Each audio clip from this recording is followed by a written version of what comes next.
Bonjour à tous et bienvenue dans cette vidéo où nous allons détailler ce qu'il y a à savoir sur l'énergie mécanique pour un niveau terminal S et comment le travail des forces s'exerçant sur le système étudié vont influer cette dernière. Tout d'abord, on va rappeler quelques notions vues en première S, à savoir ce que c'est que l'énergie mécanique. L'énergie mécanique, c'est, tel que vous l'avez vu en première S en tout cas, la somme de l'énergie cinétique et de l'énergie potentielle du système qu'on étudie. L'énergie cinétique étant l'énergie associée à la vitesse de l'objet dans le référentiel d'étude. Elle est définie comme la moitié du produit de la masse par la vitesse au carré du système. Elle est donc associée au mouvement de l'objet. Vous avez également vu l'énergie potentielle, mais toutefois vous avez vu en première S qu'une énergie potentielle parmi les énergies potentielles qui peuvent exister. En l'occurrence, vous avez vu l'énergie potentielle de pesanteur. L'énergie potentielle de pesanteur qui est une énergie associée à la position du système par rapport, souvent on prend comme référence le sol, en tout cas par rapport à sa position verticale, dans sa position dans le champ de pesanteur terrestre. Elle peut être définie comme le produit de la masse du système par l'intensité de pesanteur et l'altitude à laquelle on se trouve, plus une constante, puisque c'est une énergie qui va être définie par rapport à une référence qu'on prend souvent comme une énergie potentielle nulle au niveau du sol, et dans ce cas, la constante K que j'ai rajoutée derrière est définie pour que l'énergie potentielle de pesanteur soit nulle au niveau du sol. Il y a d'autres énergies potentielles. En l'occurrence, celle qu'on va introduire cette année, la seule qu'on introduira en plus cette année en terminale S, il y en aura encore d'autres, est l'énergie potentielle électrique. Elle est associée à l'énergie que va accumuler une particule ou un corps chargé électriquement lorsqu'il se trouve dans un champ électrique. Un champ électrique qui va produire donc entre deux points de l'espace une tension, et donc par rapport à un point de référence où on considérera la tension nulle, l'énergie potentielle électrique sera définie comme la charge de la particule ou du corps étudié fois la tension au point où il se trouve, plus, comme pour l'énergie potentielle de pesanteur, une constante qui permet de définir la référence utilisée.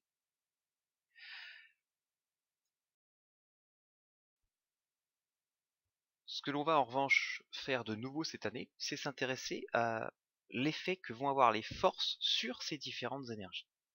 Pour introduire cette notion d'effet d'une force sur l'énergie, qu'on appelle le travail d'une force, on va considérer un cas d'étude très simple.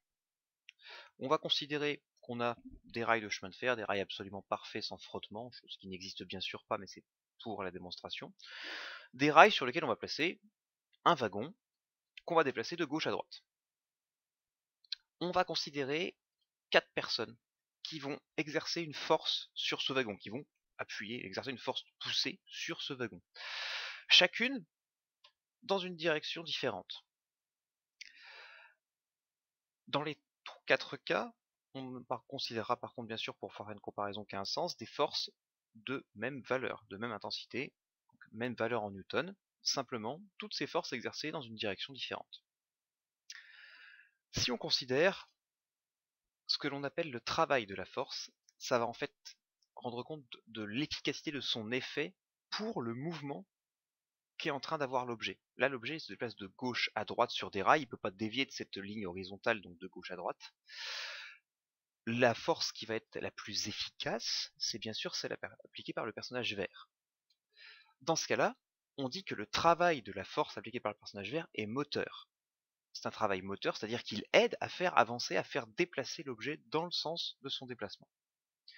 Et on a bien sûr l'exact opposé avec la force exercée par le personnage rouge, qui, lui, tente d'empêcher le mouvement de l'objet.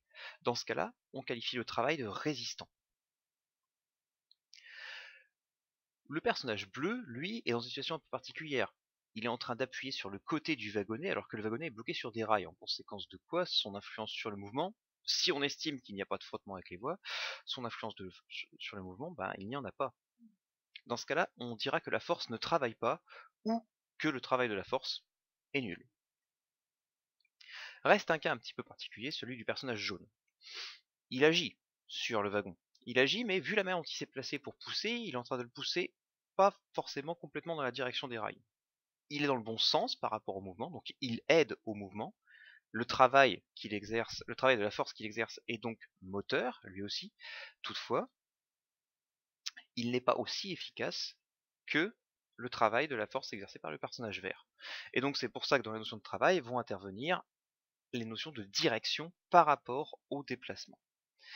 De manière générale, ce qu'on appelle le travail d'une force, qui est une forme de transfert d'énergie, va s'intéresser à regarder en fait l'impact de la force sur l'énergie cinétique du système. Toute force qui va communiquer de l'énergie cinétique au système, lui en faire gagner, sera un travail moteur. Toute force qui va faire perdre de l'énergie cinétique au système aura un travail qui sera résistant.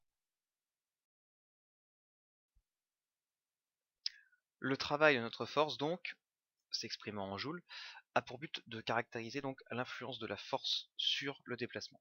On va considérer un déplacement d'un point A à un point B. Pour définir proprement le travail, il faut le faire sur un déplacement pour une force constante sur un déplacement rectiligne.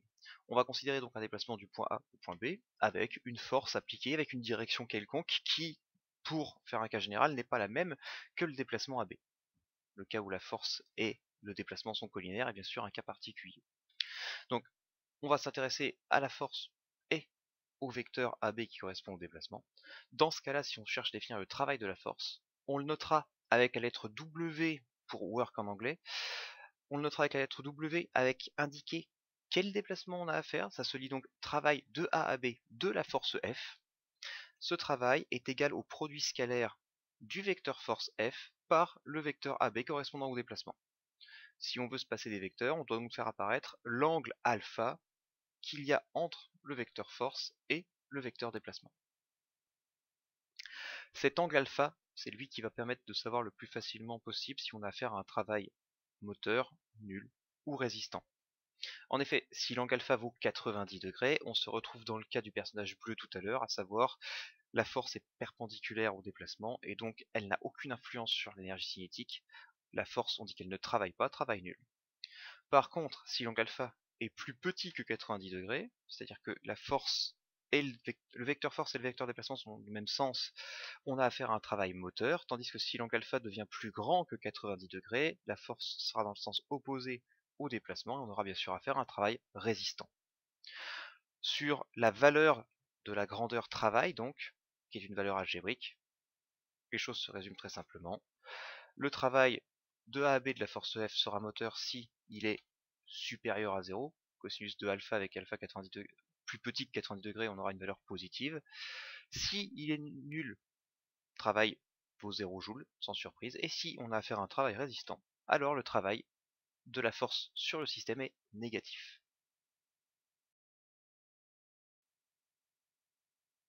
Lorsqu'on s'intéresse au travail d'une force, il faut distinguer deux grands types de forces.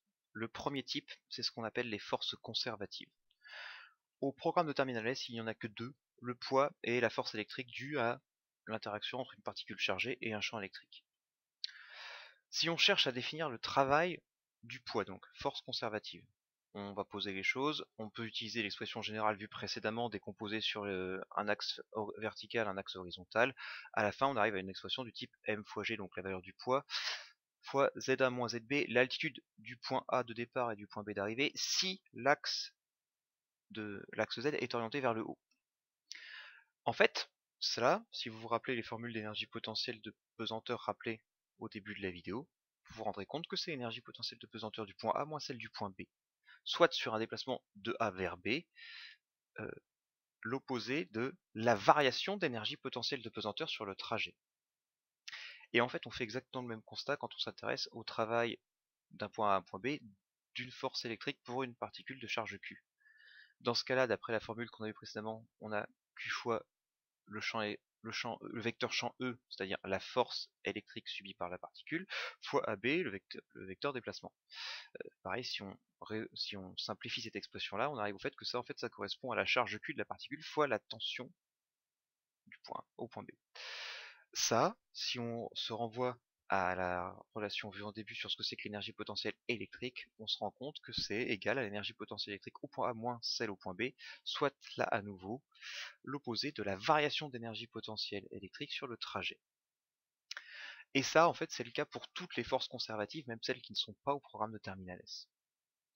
Une force conservative, en fait, son travail, donc son travail qui s'exprime en joules, hein, qui correspond à un transfert d'énergie, est rigoureusement l'opposé de la variation d'énergie potentielle subie. Ça veut dire quoi?